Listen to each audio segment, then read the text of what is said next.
আমার প্রিয় ক্লাস 6 এর ছাত্ররা, তোমরা নিশ্চয়ই সবাই ভালো আছো, বাড়িতে আছো, সুস্থ আছো। আগের দিন আমরা হরপ্পা সভ্যতা নিয়ে আলোচনা করছিলাম, তোমাদের গল্প বলছিলাম, মনে আছে তো? তো আজকে আমরা হরপ্পা সভ্যতা নিয়েই আবার একটুখানি গল্প তোমাদের সঙ্গে করব। আজকে আমরা হরপ্পা সভ্যতার যে বিষয়গুলো নিয়ে গল্প বলবো সেগুলো হলো কি, 1. হরপ্পা সভ্যতার ধর্ম, 2. হরপ্পা সভ্যতার লিপি, আর 3. হরপ্পা সভ্যতার মতো এত বড় একটা সভ্যতা কি করে যে তার পতন হলো, অর্থাৎ হরপ্পা সভ্যতার পতনের গল্প আজকে তোমাদেরকে একটু একটু করে বলবো। ঠিক আছে? তাহলে প্রিয় ছাত্র, প্রথমেই আমরা বলবো হরপ্পা সভ্যতার ধর্ম কেমন ছিল। দেখো, এটা তো তোমরা এর আগেই জেনে গেছো যে হরপ্পা সভ্যতার ইতিহাস লেখার জন্য আমাদের কাছে কোনো সাহিত্যিক বা লিখিত উপাদান নেই, কারণ যেটুকু আছে, যে লিপিগুলো আছে, সেগুলো আমরা পড়ে উঠতে পারিনি। তাহলে স্বাভাবিকভাবেই বুঝতেই পারছো যে হরপ্পা সভ্যতার ইতিহাস লিখতে গেলে আমাদের কি করতে হয় না, মাটি খুঁড়ে যেসব জিনিসপত্র আমরা পাই সেইগুলোর ওপর ভিত্তি করেই আমরা ইতিহাস লিখি। তো হরপ্পা সভ্যতার সেই রকম ব্যাপার।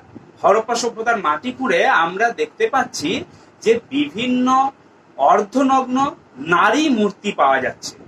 এই অর্ধনগ্ন নারী মূর্তিগুলোর নাভি দেশ থেকে কখনো কখনো আমরা দেখছি যে ছোট ছোট চারা গাছ বের হচ্ছে। তাহলে এইটা থেকে আমরা সহজেই অনুমান করতে পারি কি বলতো, যে এটা ছিল তাদের একটা দেবী মূর্তি, এবং এই দেবী সম্ভবত মাতৃকা দেবী। কারণ দেখো, নাভি থেকে চারা গাছ বের হচ্ছে, মানে সেটা কি, কোথা থেকে চারা গাছ বের হয়? নিশ্চয়ই মাটি থেকে। তাহলে মাটি থেকে চারা গাছ বের হচ্ছে, সেই মাটিকে মাতৃরূপে বা মা রূপে কল্পনা করে তাকে পুজো করছে। মাটি থেকেই তাদের শস্য হচ্ছে, তাদের সবকিছু হচ্ছে, তাই মাটিকে তারা মায়ের মতো জ্ঞান করে সেই মাতৃকা দেবীর পুজো করে।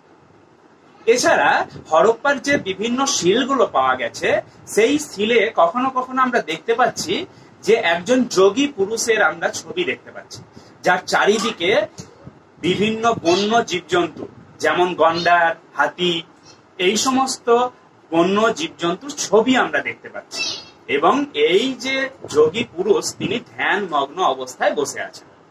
তাহলে এটা থেকে আমরা বুঝতেই পারছি যে ইনি ছিলেন একজন যোগী পুরুষ এবং একে হরপ্পাবাসীরা পুজো করত। পণ্ডিতরা মনে করেন যে এটা ছিল শিবের আদি রূপ। অনেকে একে পশুপতি শিবও বলে থাকেন, যদিও সেটা নিয়ে অনেক বিতর্ক আছে। এই ছাড়াও হরপ্পার মানুষ অনেক গাছ পুজো করত, নদী পুজো করত, পশু পুজো করত। গাছেদের মধ্যে উল্লেখযোগ্য ছিল অশ্বত্থ গাছ। এছাড়াও হরপ্পার মানুষ লিঙ্গ এবং জনি পূজাও করত।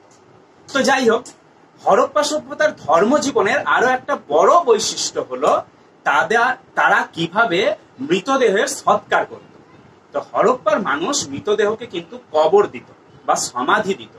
তারা এখনকার যুগের হিন্দুদের মতো মৃতদেহ পোড়াতো না। মৃতদেহকে কবর দেওয়ার পর বিভিন্ন সোনার বা দামি গয়না বা বিভিন্ন থালা বাটি আসবাবপত্র সেই কবরে বা সমাধিতে রেখে দিত। তাহলে এটা দেখে খুব সহজেই বুঝতে পারছো যে হরপ্পার মানুষ পরলোকে বা জন্মান্তরবাদে বিশ্বাস করত। ঠিক আছে? এরপর যেটা আমরা দেখব বা আলোচনা করব সেটা হলো কি না, আগেই বলেছিলাম হরপ্পার লিপি। দেখো, হরপ্পা সভ্যতা ঐতিহাসিক যুগের সভ্যতা নয়, এটা তোমরা আগেই জেনেছো। কারণ হরপ্পা সভ্যতার ইতিহাস লেখার জন্য আমরা কোনো লিখিত উপাদান পাচ্ছি। আবার হরপ্পা সভ্যতা প্রাগৈতিহাসিক যুগেরও সভ্যতা নয়, কারণ কিছু কিছু উপাদান পাচ্ছি যেগুলো আমরা পড়ে উঠতে পারি না। তাই হরপ্পা সভ্যতা প্রায় ঐতিহাসিক যুগের একটা সভ্যতা। এবার হরপ্পা সভ্যতার বিভিন্ন শিলে, সেটা পোড়ামাটির হতে পারে বা পাথরের হতে পারে, সেই সমস্ত শিলে আমরা বিভিন্ন হরপ্পার লিপির সন্ধান পাচ্ছি। হরপ্পার লিপিগুলো সম্ভবত ডান দিক থেকে বাঁ দিকে লেখা হতো, সম্ভবত, কারণ তার কোনো নির্দিষ্ট এখনো করে কোনো প্রমাণ পাওয়া যাচ্ছে না। এই হরপ্পার লিপিগুলো সম্ভবত ছিল সাংকেতিক। তাই হরপ্পার লিপিগুলো আর অন্য সময়কার লিপিগুলোর থেকে বা আধুনিক ভারতের যে লিপি, সেই লিপির মতো এই রকমটা নয়, কিছুটা সাংকেতিক বা যেটাকে আমরা বলবো চিত্রলিপির মতো। তাই হরপ্পার লিপিকে চিত্রলিপি বলা হয়। কিন্তু দুর্ভাগ্যের বিষয় যে হরপ্পার লিপি আজও আমরা পড়ে উঠতে পারিনি। যদি পারি, হরপ্পার লিপি আমরা পাঠোদ্ধার করতে পারি, তাহলে প্রাচীন ভারতের আজ থেকে 5000 বছর আগের মানুষের নগর জীবনের, তাদের জীবনযাত্রার, তাদের রাজনৈতিক, অর্থনৈতিক, সামাজিক জীবনের আরো নতুন নতুন বিভিন্ন তথ্য আমরা জানতে পারব ইতিহাস পাঠ করে। এরপর হরপ্পা সভ্যতার নগর পরিকল্পনা পড়লাম, হরপ্পা সভ্যতার ধর্ম পড়লাম, হরপ্পা সভ্যতার লিপি পড়লাম। সবকিছু পড়ে তোমরা বুঝতেই পারছো যে এত দিন আগে আমাদেরই ভারতবর্ষে এত বড় এবং এত উন্নত একটা নগর কেন্দ্রিক সভ্যতা গড়ে উঠেছিল। কিন্তু একটা সময় আনুমানিক খ্রিস্টপূর্ব 1500 অব্দে এই সভ্যতা ধ্বংস হয়ে যাচ্ছে। এই সভ্যতা কেন যে হঠাৎ করে ধ্বংস হলো সেটা আমরা একটুখানি গল্পের আকারে জেনে নেব। তোমাদের বইয়েতে যেমনটা আছে তেমনটা তো তোমরা পড়বেই, তাছাড়াও আমি একটু অন্যরকম করে তোমাদের বলি। হরপ্পা সভ্যতার পতন মূলত 3টে কারণে হয়েছে। কি কি 3টে কারণ? একটা প্রাকৃতিক কারণ, দ্বিতীয়ত হচ্ছে প্রশাসনিক কারণ, আর তৃতীয়ত হচ্ছে বৈদেশিক কারণ। তাহলে মনে থাকবে নিশ্চয়ই, প্রথমটা হচ্ছে প্রাকৃতিক কারণ, দ্বিতীয়টা হচ্ছে কি প্রশাসনিক কারণ, আর তৃতীয়টা হলো বৈদেশিক কারণ। প্রাকৃতিক কারণ কি না, প্রাকৃতিক বিভিন্ন রকমের সমস্যা, বিভিন্ন রকমের গোলযোগ, সেইটা হরপ্পা সভ্যতার পতনকে সম্ভব করেছে। যেমন হরপ্পা সভ্যতায় আমরা দেখতে পাচ্ছি যে মহেঞ্জোদারোয় বা হরপ্পায় বিভিন্ন স্তর আমরা মাটি খুঁড়ে পাচ্ছি। এই স্তরগুলো পরপর পরপর অনেকগুলো স্তর লক্ষ্য করলে পণ্ডিতরা মনে করছেন যে হরপ্পা সভ্যতায় বিশেষ করে সিন্ধু নদীতে বা অন্যান্য নদীতে বারবার বন্যা হচ্ছিল। এই বন্যার ফলে সভ্যতারা ধ্বংস হচ্ছে। এছাড়া এই সময় হরপ্পার মানুষ পোড়া ইট দিয়ে বাড়ি করত। ইট পোড়াবার জন্য তারা গাছ কাটতো, আর গাছ কাটার ফলে বন শূন্য হয়ে যাচ্ছিল গোটা সভ্যতাটা। এর ফলে বৃষ্টিপাত কমে যাচ্ছিল, আর বৃষ্টিপাত কমে গেলেই কি হবে? খরা হবে, চাষবাস হবে না। তাহলে এর ফলে যে একটা ব্যাপক সমস্যা তৈরি হলো ভৌগোলিক ক্ষেত্রে, যেটা হরপ্পা সভ্যতার পতন ডেকে এনেছে। এছাড়া ছিল কি ভূমিকম্প। হরপ্পা সভ্যতায় অনেক সময় পণ্ডিতরা মনে করছেন যে বারবার ভূমিকম্প হয়েছিল, আর এই বারবার ভূমিকম্প হবার ফলেই এই সভ্যতারা একসময় মাটির তলায় চাপা পড়ে গিয়েছিল। তাহলে যাই হোক, এই যে এতগুলো প্রাকৃতিক কারণ, এর মধ্যে কোনো একটা বা সবগুলোই হরপ্পা সভ্যতার পতনের পিছনে দায়ী ছিল, এটা পণ্ডিতরা মনে করছেন।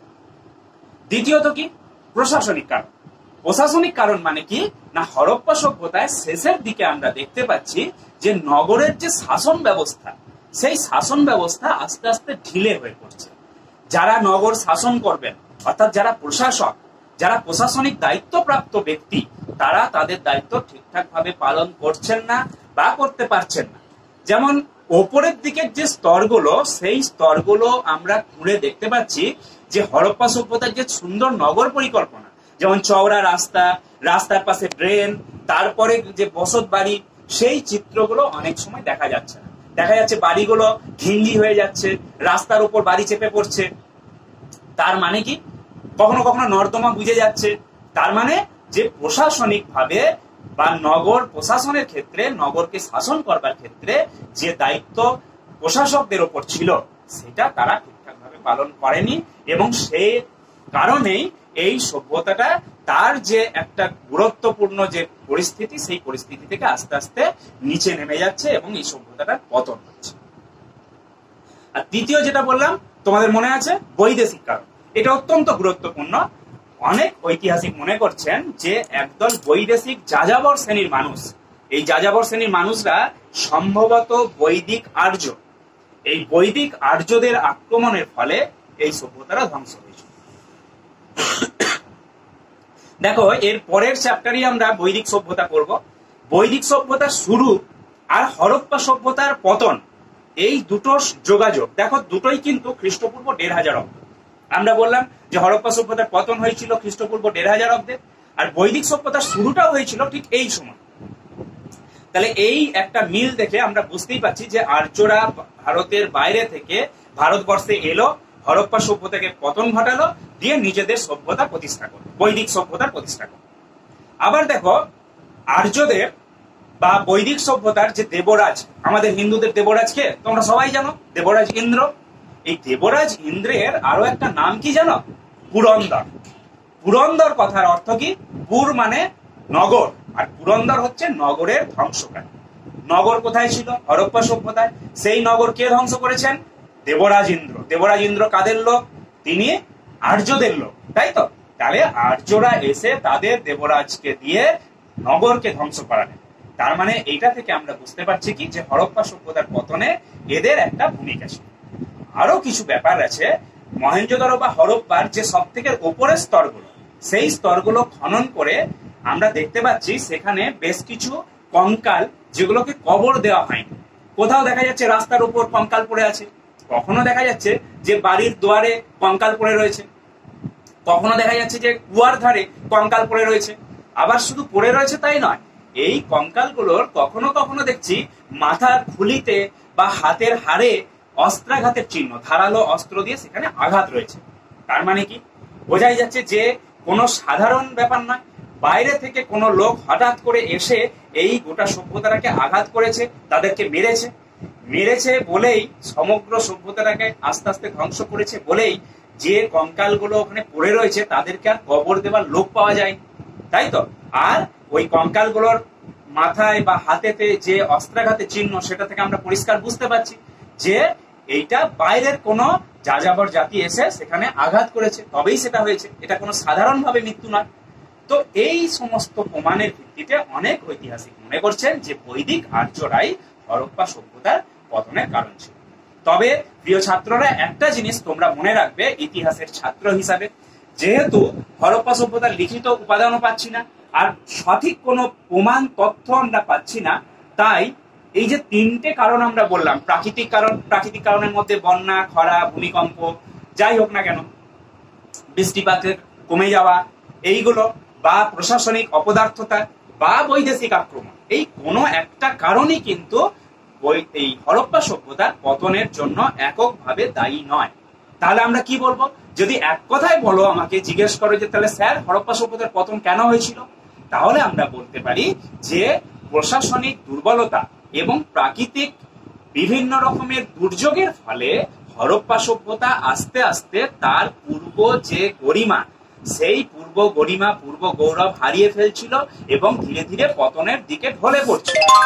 এই রকম পতনের দিকে এগিয়ে যাওয়া একটা সভ্যতা যখন, সেই সভ্যতাতে হঠাৎ করে বাইরে থেকে এই বৈদিক আর্যরা এলো, দিয়ে তাদেরকে খুব সহজেই পরাজিত করলো এবং শেষ পর্যন্ত ভারতবর্ষে হরপ্পা সভ্যতার পতন ঘটিয়ে বৈদিক সভ্যতা আস্তে আস্তে ভারতবর্ষে বৈদিক সভ্যতার উন্মেষ ঘটালো।